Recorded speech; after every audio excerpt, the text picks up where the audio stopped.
ମୋର ପ୍ରିୟ ପିଲାମାନେ, ଆଶା କରିବି ସମସ୍ତେ ବହୁତ ହି ଭଲରେ ଥିବ ଏବଂ ଆପଣଙ୍କର ପରିବାର ବି ପ୍ରାୟତଃ ସମସ୍ତେ ବହୁତ ହି ଭଲରେ ଥିବେ। ଫାଇନାଲି ଦେଖନ୍ତୁ, ଯାହାକୁ ଆପଣମାନେ ୱେଟ୍ କରିକି ରହିଥିଲେ, ବିଏଡ୍, ବିଏଚଡି ଆଉ ଏମ୍ଏଡ୍, ବା ଯାହାକୁ ଆପଣ ଗଭର୍ଣ୍ଣମେଣ୍ଟର କୁହନ୍ତି ବା ଷ୍ଟେଟ୍ ଆପଣଙ୍କର କୁହନ୍ତି, ଆପଣମାନଙ୍କର ନୋଟିଫିକେସନ୍ ରିଲିଜ୍ କରିଦିଆଯାଇଛି। ଅନଲାଇନ୍ ଆପ୍ଲାଏ ଆପଣ 24 ମାର୍ଚ୍ଚରୁ କରିପାରିବେ ଦିନ 12ଟା ପରେ। ଲାଷ୍ଟ ଡେଟ୍ ଆପଣଙ୍କର 10 ଏପ୍ରିଲ ରହୁଛି ଅନଲାଇନ୍ ଆପ୍ଲାଏର। ଏଡମିଟ୍ କାର୍ଡ଼ ଆପଣମାନଙ୍କର 23 ମେରେ ଆସିବ। ପରୀକ୍ଷା ଆପଣଙ୍କର ବିଏଡ୍ ଆଉ ବିଏଚଡି 1 ଜୁନ୍ ସାନଡେ ଦିନ ହେବ। ଏମ୍ଏଡ୍ ପରୀକ୍ଷା ଆପଣଙ୍କର 4 ଜୁନ୍ ବୁଧବାର ଦିନ ଆପଣଙ୍କର ହେବ। ତାପରେ ଆପଣଙ୍କର 10 ଜୁନ୍ରେ ମାର୍କ ଆପଣଙ୍କର ହ୍ୟାଣ୍ଡଓଭର ହେବ। ତ 11ରୁ 20 ଭିତରେ ଆପଣଙ୍କର ରେଜଲ୍ଟ ପବ୍ଲିଶ ଆପଣଙ୍କର ହେଇଯିବ। ଠିକ୍ ଅଛି। ତ ଡିଟେଲ୍ଡ ମୁଁ ଆପଣଙ୍କୁ ଏଥିରେ କହିବି, ତ ପ୍ରତ୍ୟେକଟି ସାଙ୍ଗଙ୍କୁ ଆପଣ ଲାଇକ୍ ଆଉ ସେୟାର କରିକି ନିହାତି ଜଣେଇବେ। ଆଉ ଚ୍ୟାନେଲକୁ ନୂଆ ଅଛନ୍ତି ଦେନ୍ ଏବେ ହିଁ ସବସ୍କ୍ରାଇବ୍ କରିକି ଅଲ୍ ନୋଟିଫିକେସନକୁ ବି ଆପଣ ଅନ୍ କରିଦେବେ। ଏବଂ ବିଏଡ୍, ବିଏଚଡି ଆଉ ଏମ୍ଏଡ୍ ପରୀକ୍ଷାରେ ବହୁତ ଇଜିଲି ଆପଣ କ୍ୱାଲିଫାଇ କରିପାରିବେ। ତା ପାଇଁ ଖାଲି ୟୁଟ୍ୟୁବରେ ଆପଣ ସର୍ଚ୍ଚ କରନ୍ତୁ B Ed planning video by Lakshmidhar sir. ଆଉ ଯେମିତି ମୁଁ ଆପଣଙ୍କୁ ପ୍ଲାନିଂ ଭିଡ଼ିଓରେ କହିଛି, ଖାଲି ସେମିତିକା ୱେରେ ପଢ଼ନ୍ତୁ। ବହୁତ ଇଜିଲି ଆପଣ କ୍ୱାଲିଫାଇ କରିଯିବେ, ବହୁତ ଇଜିଲି। ଆମର ପ୍ରତ୍ୟେକ ଦିନ 8ରୁ 9 ଘଣ୍ଟା କ୍ଲାସ୍ କରାହୁଏ ଲକ୍ଷ୍ମୀଧର ସାର୍ ଅଫିସିଆଲ ଆପ୍ଲିକେସନରେ। ସିଲାବସ୍ ଅଲରେଡ଼ି ଆମର 32 ଥର ପୁରା ଫୁଲ୍ କଭରେଜ ଆପଣଙ୍କର ହେଇଗଲାଣି ୱିଥ୍ ଅଲ୍ ପିଆଇକ୍ୟୁ। ଆପ୍ଲିକେସନରେ 1 ଲକ୍ଷରୁ ଅଧିକ ଆପଣଙ୍କ ପାଇଁ ମକ୍ ଟେଷ୍ଟ ଆଭେଲେବୁଲ୍ କରାହେଇଛି। ସବୁ ଜିନିଷ ଏ ଟୁ ଜେଡ୍ ଆପଣଙ୍କ ରହିଛି। ତ ଆଗ ଆପଣ ପ୍ଲାନିଂ ଭିଡ଼ିଓକୁ ଆପଣ ଦେଖିଦେବେ, B Ed planning video by Lakshmidhar sir. ଏଥିରେ ବିଏଡ୍ର ମଧ୍ୟ, ବିଏଚଡିର ମଧ୍ୟ ଆଉ ଏମ୍ଏଡ୍ର ମଧ୍ୟ ପ୍ଲାନିଂ ମୁଁ ଆପଣଙ୍କୁ ସେୟାର କରିଛି, କେମିତି ଆପଣ ବହୁତ ଇଜିଲି କ୍ୱାଲିଫାଇ କରିବେ। ଠିକ୍ ଅଛି। ତ ଆଗ ପ୍ଲାନିଂ ଭିଡ଼ିଓ ଦେଖିବେ, ଦେନ୍ ଆପ୍ଲିକେସନରେ ଆପଣ କ୍ଲାସ୍ ନିହାତି କରିବେ, ଯେଉଁଦ୍ୱାରା କି ବହୁତ ଇଜିଲି ଆପଣ କ୍ୱାଲିଫାଇ କରିଯିବେ। ତ ଆଗ ମୁଁ ଆପଣଙ୍କୁ ଜଣାଇବା ପାଇଁ ଚାହିଁବି, ଏଥିରେ ବହୁତ ଜିନିଷ ମୁଁ ଆପଣଙ୍କୁ ସେୟାର କରିବି ଏ ଟୁ ଜେଡ୍। ଠିକ୍ ଅଛି। ଯେମିତିକି ଆପଣଙ୍କର ଏଥର କ'ଣ କ'ଣ ଚେଞ୍ଜ କରାହେଇଛି, ଏଜ୍ ଲିମିଟ୍ ସମ୍ପର୍କରେ, କେତେ ଆପଣ ସ୍କଲାରସିପ୍ ଆପଣଙ୍କର ପାଇବେ, କ'ଣ କ'ଣ ଡକୁମେଣ୍ଟ ସବୁ ଏବେଠୁ ଆପଣ ରେଡ଼ି କରିକି ରଖିବେ, ଡିଟେଲ୍ଡ ମୁଁ ଆପଣଙ୍କୁ କହିବି। ତ ଯେତିକି ବି ସାଙ୍ଗ ଯିଏ ବି ଆପଣଙ୍କର ଗଭର୍ଣ୍ଣମେଣ୍ଟ ବିଏଡ୍ କରିବା ପାଇଁ ଚାହୁଁଛନ୍ତି, ବିଏଚଡି କରିବା ପାଇଁ ଚାହୁଁଛନ୍ତି, ଏମ୍ଏଡ୍ କରିବା ପାଇଁ ଚାହୁଁଛନ୍ତି, ତାଙ୍କୁ ଏହି ଭିଡ଼ିଓଟି ଲାଇକ୍ ଆଉ ସେୟାର କରିକି ନିହାତି ଆପଣଙ୍କର ଜଣେଇବେ। ଆଉ ସବୁଦିନ ଏଥିରେ ମୁଁ ଆପଣଙ୍କୁ ଇନଫର୍ମେସନ୍ ପ୍ରୋଭାଇଡ଼ କରୁଥିବି। ଡେଟ୍ ଆପଣ ଜାଣିଗଲେ, ନର୍ମାଲି ଆମର ବିଏଡ୍ ପରୀକ୍ଷା ହେଲା ଜୁଲାଇ ଅଗଷ୍ଟ ଆଡ଼କୁ ଆପଣଙ୍କର ହୁଏ। ତ ଏଥର ବହୁତ ପିଲା ଜାଣିପାରିବେନି, ତ ତାଙ୍କୁ ନିହାତି ଜଣେଇବେ ଯେ ବାହାରି ଗଲାଣି ଅଲରେଡ଼ି ଆପଣଙ୍କର ବିଏଡ୍, ବିଏଚଡି, ଏମ୍ଏଡ୍ର ନୋଟିଫିକେସନ୍। 24 ମାର୍ଚ୍ଚ, ଆଜି 21 ତାରିଖ, ସକାଳ 4ଟା 27 ବର୍ତ୍ତମାନ ହେଇଛି। 24 ତାରିଖରୁ ଆପଣଙ୍କର ଅନଲାଇନ୍ ଆପ୍ଲାଏ ହେବ। ଠିକ୍ ଅଛି। Last date 10 April. Admit card 23 ମେରେ ଆପଣଙ୍କର ଆସିବ। ଆଉ ଆପଣଙ୍କର ପରୀକ୍ଷା 1 ଜୁନ୍ରେ ଆପଣଙ୍କର ବିଏଡ୍ ଆଉ ବିଏଚଡି, 4 ଜୁନ୍ରେ ଆପଣଙ୍କର ଏମ୍ଏଡ୍ ପରୀକ୍ଷା। ଏବେ ଦେଖନ୍ତୁ କ'ଣ କ'ଣ ସବୁ ଜିନିଷ ଆପଣଙ୍କର ଏଥିରେ ଚେଞ୍ଜ କରାହେଇଛି। ମ୍ୟାକ୍ସିମମ୍ ଜିନିଷ ଆପଣଙ୍କର ସେମ୍ ଟାଇପ୍ର ଅଛି, ଖାଲି ଗୋଟେ ଜିନିଷ ଆପଣଙ୍କୁ ଏଥର, ମାନେ ନର୍ମାଲି କ'ଣ ହୁଏ କହିଲେ, ଧରାଯାଉ ଗୋଟେ ପିଲାଟା ଆପଣଙ୍କର ସିଲେକ୍ଟ ହେଲା। ଏବେ ସିଲେକ୍ଟ ହେଲେ ଆପଣଙ୍କର କ'ଣ ହେଉଥିଲା ନା, ତାକୁ କମ୍ପଲସରି କଲେଜକୁ ଯାଇକି ଆଡ଼ମିସନ୍ କରିବା ପାଇଁ ପଡ଼ୁଥିଲା। ରାଇଟ୍? ଏମିତି ହୁଏ କି ନାହିଁ? ଧରାଯାଉ ଆପଣ କୌଣସି ବି ଜାଗାରେ ସିଲେକ୍ଟ ଆପଣଙ୍କର ହେଲେ, ତ କମ୍ପଲସରି ଆପଣଙ୍କୁ ଯାଇକି ଆଡ଼ମିସନ୍ କରିବା ପାଇଁ ପଡ଼ିବ। ତାପରେ ଆପଣ ହୁଏତ ସ୍ଲାଇଡ୍ ଅପ୍ ପାଇଁ ଆପ୍ଲାଏ କରିପାରିବେ। କିନ୍ତୁ ଏଇଥର ଟିକେ ଆପଣଙ୍କର ଚେଞ୍ଜ କରାହେଇଛି। କ'ଣ ଦେଖନ୍ତୁ, କ'ଣ ଫ୍ରମ୍ ଆସେସମେଣ୍ଟ ଏକାଡେମିକ୍ ଇୟର୍ 2025, ଆଉ ଏହାର ନୋଟିଫିକେସନ୍ ଆଜି ଆପଣ ପ୍ରମେୟ ନ୍ୟୁଜ୍ ପେପର, ପ୍ରତ୍ୟେକଟି ନ୍ୟୁଜ୍ ପେପର, ମୁଁ ପ୍ରମେୟ ନ୍ୟୁଜ୍ ପେପର ପେଜ୍ ନମ୍ବର 10ରେ ଆପଣମାନେ ୟାକୁ ପାଇଯିବେ। ଠିକ୍ ଅଛି। ହେଲା, counseling based online admission will be implemented in the aforementioned teacher education courses for applicants who got a seat in a round are advised to choose one of the following option. ঠিক ଅଛି। କ'ଣ କରିବେ? Freeze if an applicant is satisfied with the allotted, ଦେଖନ୍ତୁ ଆପଣଙ୍କର ଯେତେବେଳେ ଆପଣମାନେ selection ହେବ, ଆପଣଙ୍କର ଚଏସ୍ ଲକିଂ ଦେଇଥିବେ 1 2 3 4 ଏଭଳି ଦେଇଥିବେ। ଆପଣଙ୍କର ଫାଷ୍ଟ ସିଲେକ୍ସନ୍ ଧରାଯାଉ ଗୋଟେ କଲେଜର ନାଁ ଆସିଲା। ଠିକ୍ ଅଛି। ପୂର୍ବରୁ କ'ଣ ହେଉଥିଲା ନା, କମ୍ପଲସରି ଆପଣଙ୍କୁ ଆଡ଼ମିସନ୍ କରିବା ପାଇଁ ପଡ଼ୁଥିଲା। ଏବେ ଫାଷ୍ଟ ସିଲେକ୍ସନରେ ଆପଣଙ୍କର ଗୋଟେ କଲେଜର ନାଁ ଆସିଲା। ଏବେ ଆପଣ ଚାହୁଁଛନ୍ତି ନା, ମୁଁ ସେଠି ଆଡ଼ମିସନ୍ କରିବିନି, ତ ଆପଣଙ୍କୁ ଆଉ କଲେଜକୁ ଯିବାକୁ ପଡ଼ିବନି କି ଟଙ୍କା ଦେବାକୁ ପଡ଼ିବନି। ଡାଇରେକ୍ଟଲି ଆପଣ ସ୍ଲାଇଡ଼ରେ କ୍ଲିକ୍ କରିଦେଲେ ସିଏ ନେକ୍ସଟ ସିଲେକ୍ସନରେ ଆପଣଙ୍କର ପୁଣି ନାଁ ଆସିବ। ଠିକ୍ ଅଛି। आउ जदि आपण कहबे ना मु एडमिशन करिवि देन फ्रीज रे आपण क्लिक करदेले आपण जाइकी आपणकर एडमिशन करदेबे। ठीक अछि, बुझी गले। After selection the freeze option applicant have to pay the admission fees for that seat allocated, the required fees will be shown in the screen and देखंतु एटा बुझी गले। आउ if the applicant has accepted the allotted seat but also want for his or her higher preferences, he can choose his option after sliding the slide option. Applicants have to pay the admission fees for that seat located. The required fees will be shown in the screen ମାନେ ଦେଖନ୍ତୁ ଠିକ ଅଛି। ଏଇଠି ଦେଖନ୍ତୁ କଣ ଆପଣଙ୍କୁ ପୂର୍ବରୁ ଯିବା ପାଇଁ ପଡୁଥିଲା ନା, ଏବେ ଆଉ ଯିବା ପାଇଁ ପଡିବନି, ଯୋଉଟା ମୁଁ କହିଲି ଆପଣଙ୍କୁ ବୁଝିଗଲେ। ଆପଣଙ୍କର ନାଁ ଆସିଲା, ଠିକ ଅଛି। ଏବେ ଆପଣଙ୍କର କଲେଜର ନାଁ ବି ଆସିଛି ହେଲା। ପୂର୍ବରୁ କଣ ହଉଥିଲା, ଯୋଉ କଲେଜର ନାଁ ଆସିଛି ନା କମ୍ପଲସରି ଆପଣଙ୍କୁ ଯିବା ପାଇଁ ପଡୁଥିଲା। ଆପଣ ଆଡମିସନ କରନ୍ତୁ ନ କରନ୍ତୁ, ଆପଣଙ୍କର ଇଚ୍ଛା ଥାଉ ନଥାଉ, ନହେଲେ ତ ଆପଣଙ୍କର ଆଉ ନାଁ କଟିଯିବ। ଏବେ ଆପଣଙ୍କର ଇଚ୍ଛା ନ ଆପଣ ମାନଙ୍କର କଲେଜରେ ଆସିଲା, ଆପଣ ସେଠି ପଢିବେ, ଦେନ୍ ଫ୍ରିଜରେ କ୍ଲିକ୍ କରିକି ଆପଣ ଯାଇକି ଆଡମିସନ କରିବେ। ଯଦି ଆପଣ ସେଇ କଲେଜଟାକୁ ପଢିବା ପାଇଁ ଚାହୁଁନାହାନ୍ତି, ସ୍ଲାଇଡରେ କ୍ଲିକ୍ କରିବେ ଆଉ ଯାହା ଆପଣଙ୍କର ଆମାଉଣ୍ଟ ଶୋ କରିବ ପେ କରିବେ, କିନ୍ତୁ ଆପଣଙ୍କୁ ଆଉ ଯିବାକୁ ପଡିବ ନାହିଁ। ଆପଣଙ୍କର ନେକ୍ସଟ ସିଲେକ୍ସନରେ ପୁଣି ଆପଣଙ୍କର ନାଁ ଆସିବ। ବୁଝିଗଲେ। ଏବେ ନେକ୍ସଟ ଆଉ ଗୋଟେ ଆପଣଙ୍କର ଡାଉଟ୍, ଖାସ କରିକି ବହୁତ ସାରା ପିଲାଙ୍କର doubt, sir CT second year ପିଲାଙ୍କର, ସିଟି ସେକେଣ୍ଡ ଇୟର ଆମେ ପଢୁଛୁ ସାର୍, ଆଉ ଆମର ତ ପରୀକ୍ଷା ହେଇନି, ତାହେଲେ ଆମେ ବିଏଡ୍ ଆପ୍ଲାଏ କରିପାରିବୁ କି ନାହିଁ? ଅବଭିୟସଲି ଆପଣ କରିପାରିବେ, नो ପ୍ରୋब्लेम। ସମସ୍ତେ ସିଟି ସେକେଣ୍ଡ ଇୟର ହଉ କିମ୍ବା ଯେଉଁମାନେ ପ୍ଲସ୍ ଥ୍ରୀ ଆପଣଙ୍କର ଫାଇନାଲ ଇୟର ଆପଣଙ୍କର ପଢୁଛନ୍ତି, ସେମାନେ ଆପ୍ଲାଏ କରିପାରିବେ, नो ପ୍ରୋବ୍ଲେम, କିଛି ଅସୁବିଧା ନାହିଁ। କିନ୍ତୁ ଗୋଟେ କଣ୍ଡିସନ, ପୂର୍ବରୁ ବି ଏଇ କଣ୍ଡିସନଟା ଥିଲା, ଏଥର ଗୋଟେ ନୂଆ ଚେଞ୍ଜ କରାଯାଇଛି। କ'ଣ କହିଲେ ନା ଆପଣଙ୍କୁ ମାର୍କ ଆପଡେଟ୍ କରିବା ପାଇଁ ପଡିବ। ଠିକ ଅଛି, ମାର୍କ ଆପଣଙ୍କର ଆପଡେଟ୍ କରିବା ପାଇଁ ପଡିବ ମାନେ ଏଡମିସନ ଟାଇମରେ ଆପଣଙ୍କର ମାର୍କ ଦରକାର ହେବ। ଠିକ ଅଛି, ମାନେ ରେଜଲ୍ଟ ଆପଣଙ୍କ ଦରକାର। କିନ୍ତୁ ଏଥର ଆପଣଙ୍କ ପାଇଁ ଗୋଟେ ଗୁଡ ନ୍ୟୁଜ୍ କ'ଣ କରାହେଇଛି ଦେଖନ୍ତୁ ହେଲା। ହାଉଏଭର applicant whose result are not declared during the admission period must submit their graduation or equivalent certificate to their respective institution within 2 months of admission। ଆପଣଙ୍କୁ 2 ମାସର ଟାଇମ ଦିଆଯିବ। ଠିକ ଅଛି, କହିବାର ଅର୍ଥ ହେଉଛି ଯଦି ଆପଣଙ୍କର ରେଜଲ୍ଟ ବାହାରି ଯାଇଛି ଦେନ୍ ତ ଆପଣମାନେ ଆଡମିସନ କରିବେ, नो ପ୍ରୋବ୍ଲେମ। ଯଦି ରେଜଲ୍ଟ ବାହାରି ନାହିଁ ହେଲେ ବି ଆପଣ ଆଡମିସନ କରିପାରିବେ। କୋଉ ରେଜଲ୍ଟ, ଧରାଯାଉ ଗୋଟେ ଛୁଆଟା ପ୍ଲସ୍ ଥ୍ରୀ ବର୍ତ୍ତମାନ ଫାଇନାଲ ଇୟର ଆପଣଙ୍କର ପଢୁଛି, ତା ରେଜଲ୍ଟ ପବ୍ଲିଶ ହେଇନି, ହେଲେ ବି ସିଏ ବିଏଡ୍ ରେ ଆଡମିସନ କରିପାରିବ। ଧରାଯାଉ ଗୋଟେ ଛୁଆଟା ଆପଣଙ୍କର ଏଇ ଯୋଉ ସିଟି ସେକେଣ୍ଡ ଇୟର ଆପଣଙ୍କର ପଢୁଛି, ଆଉ ସିଏ ଆପଣଙ୍କର ତାର ସିଟି ପରୀକ୍ଷା ହେଇଯାଇଛି କଲେଜରେ, ସିଟି ପରୀକ୍ଷା ଯଦି କଲେଜରେ ହେଇନି ଦେନ୍ ତ କିଛି ପରୀକ୍ଷା ଦେଇହବ ବିଏଡ୍, କିନ୍ତୁ ଆଡମିସନ କରିହବନି ଆଉ କରିବେନି, କାହିଁକିନା ସିଟିଟା କ୍ୟାନସେଲ ହେଇଯିବ ଆପଣଙ୍କର। ଭଲସେ ବୁଝନ୍ତୁ ମୁଁ କ'ଣ କହୁଛି। ଯଦି ଗୋଟେ ଛୁଆର ସିଟି ପରୀକ୍ଷା ହେଇନି, ମାନେ ସିଟି ଫାଇନାଲ ଇୟର ପରୀକ୍ଷା ଆପଣଙ୍କର ହେଇନି, ସେ ବିଏଡ୍ ରେ ଆଡମିସନ କରିବନି ହେଲା, ନହେଲେ ସିଟି ତାର କ୍ୟାନସେଲ ହେଇଯିବ। ଆପଣଙ୍କର ସିଟି ଫାଇନାଲ ଇୟର ଯେମିତି ପରୀକ୍ଷା ସରିଯାଇଥିବ,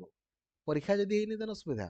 ସିଟି ଫାଇନାଲ ଇୟର ପରୀକ୍ଷା ସରିଛି ଆପଣଙ୍କର, ରେଜଲ୍ଟ ପବ୍ଲିଶ ହେଇନି, ଆପଣ ବିଏଡ୍ ଆଡମିସନ କରିପାରିବେ, କିନ୍ତୁ 2 ମାସ ମଧ୍ୟରେ ଆପଣଙ୍କୁ ସାର୍ଟିଫିକେଟ ଆପଣଙ୍କର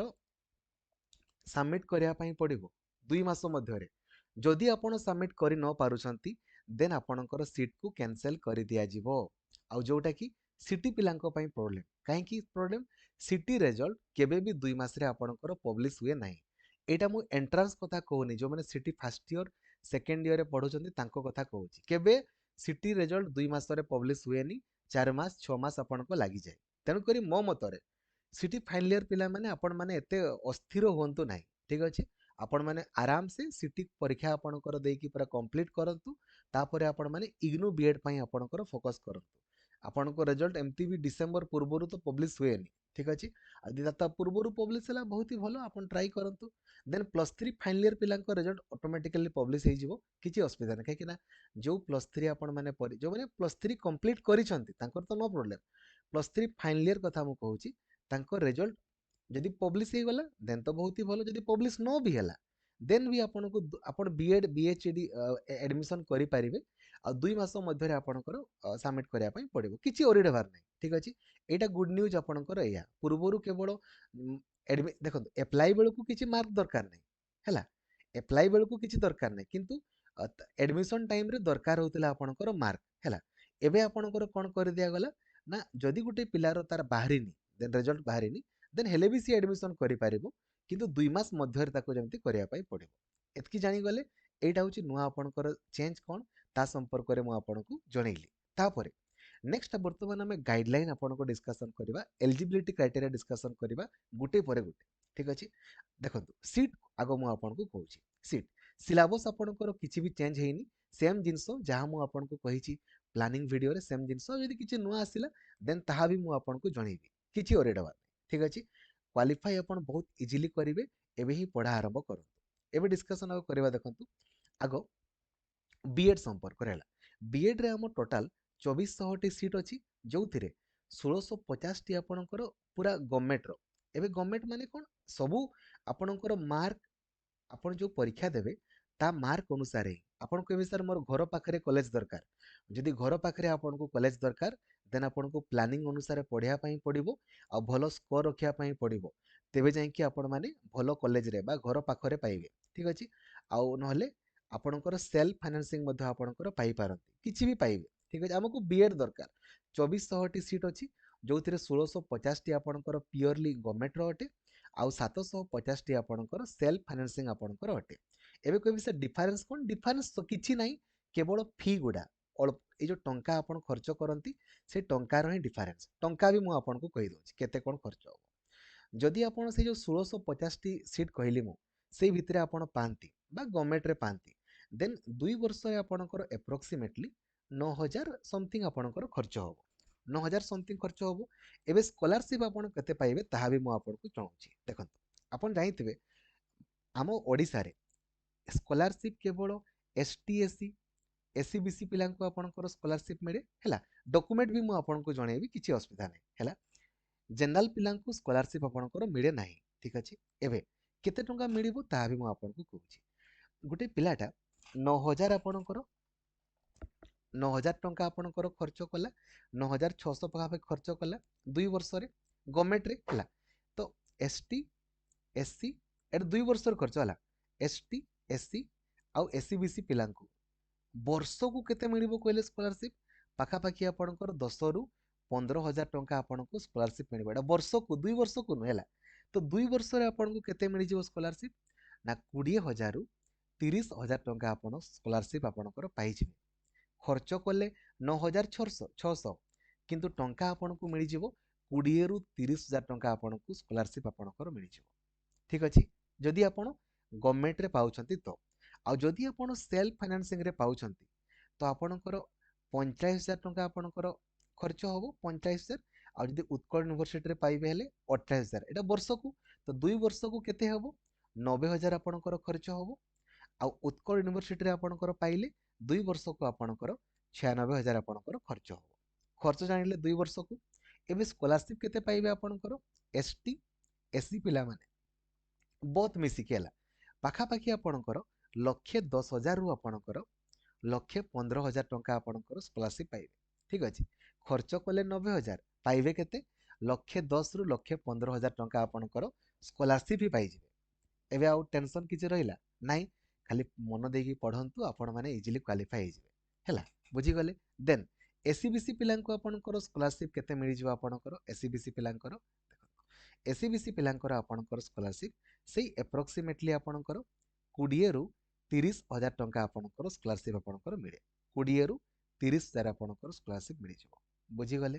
या संपर्क रे आपण जानि गले से एप्रोक्सीमेटली मु कहूची आपणकर 20 रु 30,000 टंका आपणकर स्कॉलरशिप आपणकर मिले ठीक अछि जानि गले ठीक अछि नेक्स्ट माने 20 रु 30 तो नहीं माने एटा एक्चुअली 28 रु 30,000 टंका मिले 28 रु 30,000 ताले बीएड रो कोर्स फी संपर्क रे मु कहली आपणको देन स्कॉलरशिप आपण कहली एबे एलिजिबिलिटी क्राइटेरिया आ गोटे बहुत ही गुरुत्वपूर्ण आपणको जिंस जहा कि आपण माने बहुत बड़ प्रॉब्लम रे आपणकर ए जो जाई पारन देखो बीएड बीएड पई आपणकर जदी एलिजिबिलिटी क्राइटेरिया हम देखिबा तो जदि गोटे छुआटा आपणकर जे +3 कंप्लीट करिछि यह 2 वर्षिकिया बीएड आपणकर अटे गोटे वर्षिकिया बीएड हमरो नेक्स्ट ईयर 2026 रो आपणकर आसीबो एबे आसीबो 2026 रो हैला तो 2 वर्षिकिया बीएड आपणकर किए करि पारिबो ना जी आपणकर मिनिमम जे +3 आपणकर कंप्लीट करिछि जदि कंप्लीट करिछि देन +3 रे मिनिमम 50% मार्क आपणकर थिबो जनरल पिलांकर आउ एसटी एससी एससी बीसी दिव्यांग पिलांकर 45% मार्क थिबो जी प्लस थ्री कंप्लीट करिछि आउ जी प्लस थ्री फाइनल ईयर आपणकर अछि तार वर्तमान किछि मार्क आपणकर दरकार नाही किंतु जेमिति मु कहली परवर्ती समय दरकार हबो जे प्लस थ्री कंप्लीट करिछि तार एतकी आपणको दरकार जनरल पिलांकर 50% S T S C S C B C दिव्यांग पिलांकर 45% जे कंप्लीट करिछि आउ जे प्लस थ्री फाइनल ईयर वर्तमान अछि तार भी ए वर्तमान दरकार नै किंतु आगामी दिन रे आपणकर दरकार हबो माने मिनिमम एतकी दरकार आउ बुझी गले एबे एइटे देखंतु गोटे वर्ड लेखा हिची आपणकर मास्टर डिग्री माने पीजी गोटे पिलाटा जो धर प्लस थ्री परसेंटेज नाही से पीजी अनुसार मध्य आपणकर बीएड कर दे पारिबो ठीक अछि किंतु मु आपनको देखंतु कहूची आपण माने करंतु नाही काहे कि सर करिवोनी आपणकर प्रॉब्लम हे जिवो जदि गुटे छुआर प्लस थ्री रे परसेंटेज नाही देन सी बीएड करूना बीएड कले ना कोन हबो सी किछि लाभ नाही ना सी आपणकर ओटीईटी परीक्षा आपणकर देई पारिबो ना आपणकर सी ओएसएस टीईटी आपणकर परीक्षा देई पारिबो ना सी अपर प्राइमरी टीचर हे पारिबो ना सी हाई स्कूल टीचर आपणकर हे पारिबो किछि हे पारिबो नाही तो आपण जदि किछि हेई पारिबेनी ताले कोन पई करिवे गुटे छुआटे केते टंका खर्च करिकि बीएड करिवो तार प्लस थ्री रे परसेंटेज नाही देखंतु भलसे किछि पिला माने उल्टा बुझिबे जो पिलाटा प्लस थ्री फाइनल ईयर वर्तमान पढुची तार वर्तमान दरकार नाही तार रिजल्ट बाहरला पर दरकार ठीक अछि जे प्लस थ्री ऑलरेडी कंप्लीट करिछि मिनिमम दरकार एतकी मिनिमम मिनिमम जनरल पिलांको 50% दरकार एसटी एससी एससीबीसी दिव्यांग पिलांको 45% दरकार प्लस थ्री रे केवल ग्रेजुएशन 10th रे किछि भी थाओ प्लस टू रे भी किछि भी थाओ नो प्रॉब्लम किंतु प्लस थ्री दरकार जदि प्लस थ्री रे मार्क आपणकर नाही किंबा जो माने फाइनल ईयर पढुचंती नो प्रॉब्लम देन आपण माने बीएड करंतु नाही आउ गुटे जिंस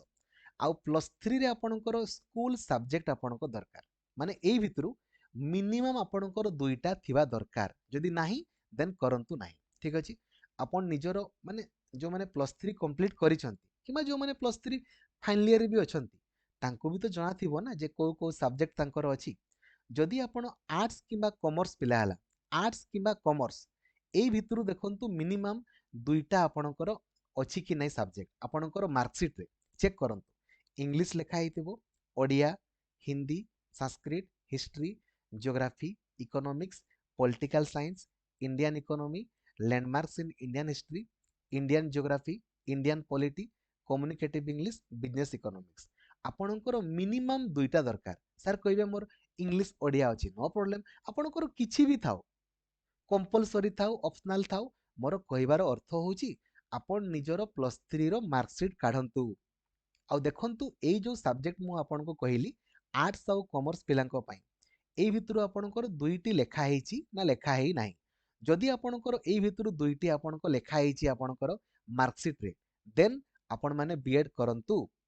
केते मार्क रो पढिचंती नो प्रॉब्लम ऑप्शनल अछि कि कंपलसरी अछि नो प्रॉब्लम आपणकर लेखा हेची तो मार्कशीट रे देन आपण माने करंतु जानी गले सेही भलिया साइंस पिलांकर जो माने प्लस थ्री साइंस आपणकर पढिचंती किबा बीटेक पढिचंती किबा पढुचंती तांकर पीसीएम रे जो माने आपणकर फिजिक्स केमिस्ट्री मैथमेटिक्स एई भितरु मिनिमम दुईटा आपणको दरकार किबा chemistry botany zoology biology life science एई भितरु मिनिमम दुईटा आपणको दरकार जदि आपणकर दुईटा अछि देन आपण माने करंतु बुझी गले परसेंटेज आपणको मु कहिली सीट आपणको कहिली एबे एज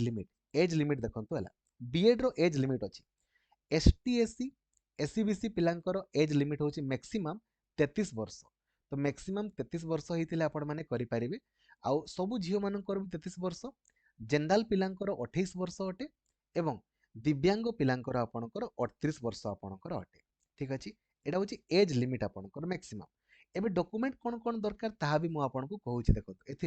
एथिरे मध्ये गोटे जिंस आपनको लेखि दिया हेची डॉक्यूमेंट आपणकर कोन दरकार एबे अप्लाई टाइम रे आपणकर कोन दरकार आउ एबेठु कोन रेडी करिकि रखिबे ताहा भी मु आपनको वीडियो माध्यम रे जदियो जणैतिली आउ थरे मु आपनको जणै देबा पई चाहूची समस्तंकर डॉक्यूमेंट सेम जिंस रहिची किछि नुवा जिंस नै हला अप्लाई बेलको आपणकर कोन दरकार ना केवल आपण मानकर नले काढी कि रखि थांतु हला एबे अप्लाई बेलको आपणकर अधिक जिंस किछि दरकार नै हला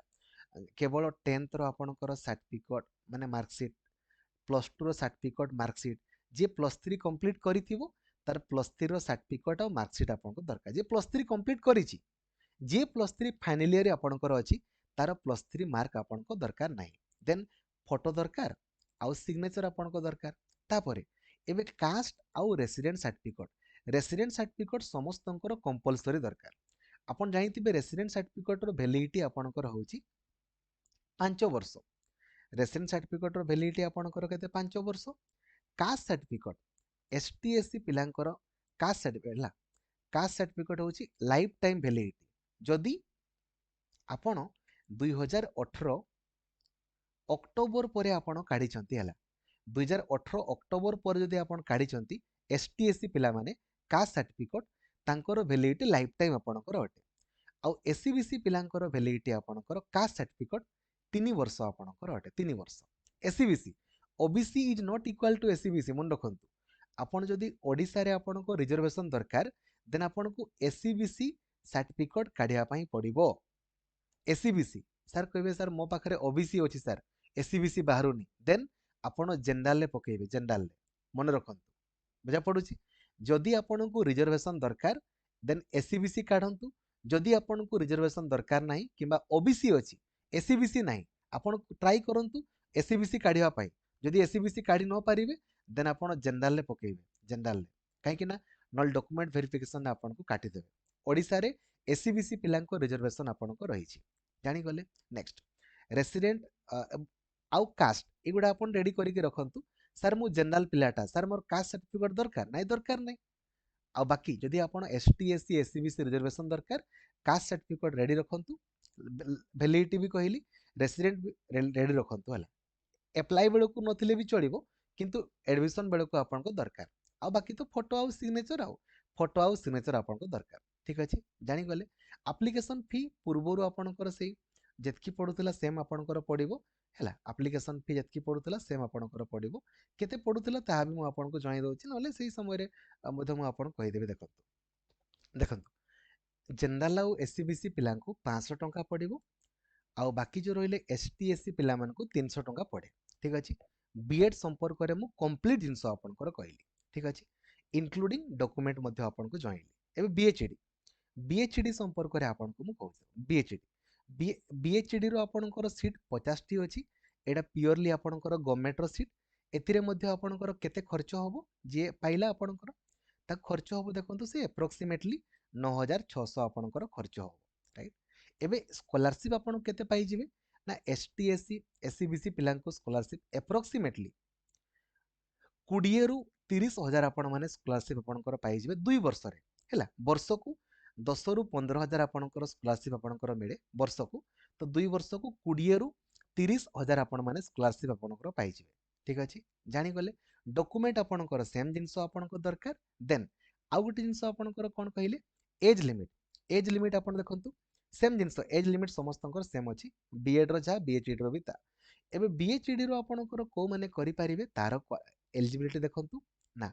जदि गोटे छुआडा बीए किमा बीएससी किमा बीकॉम आपणकर करिछि आ ग्रेजुएशन रे मिनिमम 50% मार्क अछि किंबा एसटीएससी एससीबीसी पिलांकर 45% मार्क अछि आ ग्रेजुएशन रे तार हिंदी बोली गोटे आपणकर सब्जेक्ट आपणकर थिला जदि हिंदी बोली गोटे आपणकर ग्रेजुएशन रे सब्जेक्ट आपणकर अछि देन आपण माने अप्लाई करि परिबे नो प्रॉब्लम जदि हिंदी बोली गोटे आपणकर ग्रेजुएशन रे सब्जेक्ट आपणकर थिला देन आपण माने करि आ जो माने +3 फाइनल ईयर पढुचंती से माने भी करि परिबे ठीक अछि बुझी गले एवं जदि आपणकर तार हिंदी बोली सब्जेक्ट आपणकर नथिला ग्रेजुएशन ठीक अछि हैला आउ सी आपणकर कोन करिछि देखंतु सी आपणकर ए जो राष्ट्रभाषा रत्न जदि करिछि हेले भी सी आपणकर करि परिबो ठीक अछि जानि गले देन एमएड रे आपणकर 300 टी सीट 250 टी गवर्नमेंट रो आ 50 टी आपणकर सेल्फ फाइनेंसिंग रो तो जदि आपण एई 250 टी सीट रे आपणकर पांती एमएड रे देन आपणकर खर्च केते हेबो एप्रोक्सीमेटली देखि पारुचंती से 12000 रु 12000 पका पकी आपणकर खर्च होबो आ आपण मानकु स्कॉलरशिप केते मिलि जिवो आपणकर एमएड जदि आपण माने पांती एतकी आपणकर खर्च होला एबे सेही एप्रोक्सीमेटली आपण माने 15 रु 20 हजार आपणकर स्कॉलरशिप आपणकर पाई सॉरी 20 रु 30 हजार आपण माने स्कॉलरशिप आपणकर पाई जिवे 2 वर्ष को एसटी एससी एससीबीसी पिला हैला आ जदि सेल्फ फाइनेंसिंग रे आपण पाउछंती तो 50-50 लक्ष आपणकर खर्च होबो ठीक अछि 2 वर्ष को जदि से उत्कल यूनिवर्सिटी रे आपण पाउछंती तो स्कॉलरशिप आपण केते मिलि जिवो से 1,20,000 पाखापाखि आपणकर स्कॉलरशिप आपण को मिलि जिवो एसटी एससी पिला आउ एससीबीसी पिला आपणकर से 20 रु आपणकर 40,000 टंका आपणकर स्कॉलरशिप मिलि जिवो एमएड रो ठीक अछि एबे एबे एमएड आपणकर को माने करि परिबे ताहा भी मु आपनको जणाउछि देखंतु एमएड रो कोनोसी एज लिमिट आपणकर नाही नो नो एज लिमिट किछि भी एज लिमिट नाही केही भी आपणकर एमएड करि परिबे किंतु एमएड को माने करि परिबे ना जिए ग्रेजुएशन आपणकर कंप्लीट करिछि आउ बीएड आपणकर कंप्लीट करिछि किबा बीएचडी कंप्लीट करिछि जदि आपणकर ग्रेजुएशन भी कंप्लीट किबा बीएड भी कंप्लीट बीएचडी भी कंप्लीट किबा जो माने बीएड फाइनल ईयर आपणकर अछंती से माने भी आपणकर करि परिबे ठीक अछि बुझी गले तापरे जदि आपण मानकर +3 भी कंप्लीट आपणकर अछि ता सहित सीटी भी +3 भी कंप्लीट सीटी भी आपणकर कंप्लीट हेले भी सीटी कंप्लीट किबा सीटी आपणकर ए जो फाइनल ईयर अछंती हेले भी आपण माने करि परिबे ठीक अछि बुझी पारले तो आउ किंतु परसेंटेज आपनको दरकार कोउथिरे कहिले मिनिमम 50% आपणकर मार्क आपनको दरकार कोउथिरे ए भल्स देखंतु हला लेखा हिच आपणकर कोउथिरे आपनको दरकार candidates seeking admission to MEd program should have obtained at least 50% mark for general category and 45% mark for ST SC SCBC दिव्यांग categories ठीक अछि हैला एबे कोउथिरे आपनको दरकार ता भी देखंतु इच माने बुझा पड़ुछि +3 दरकार +3 रे आपनको दरकार ठीक अछि हैला तो एमएड संपर्क रे मध्य मु आपनको जणाइली ठीक अछि आउ एमएड केवल खाली जो टीचिंग एप्टीट्यूड क्लास आपण करदेवे जहाँ एप्लिकेशन करा होची एतकी ही आपणकर मोर देन सफिशिएंट तो डेट आपणकर मन रहिला सब जिनस मु आपनको जणाइली 24 मार्च रु ऑनलाइन अप्लाई 10 एप्रिल आपणको लास्ट डेट आपणकर परीक्षा डेट आपण जानि गले बहुत इजीली आपण क्वालिफाई करि परिबे सब दिन क्लास आपणको पई लक्ष्मीधर सर ऑफिशियल एप्लिकेशन रे करा होची ठीक अछि थैंक यू जय जगन्नाथ धन्यवाद।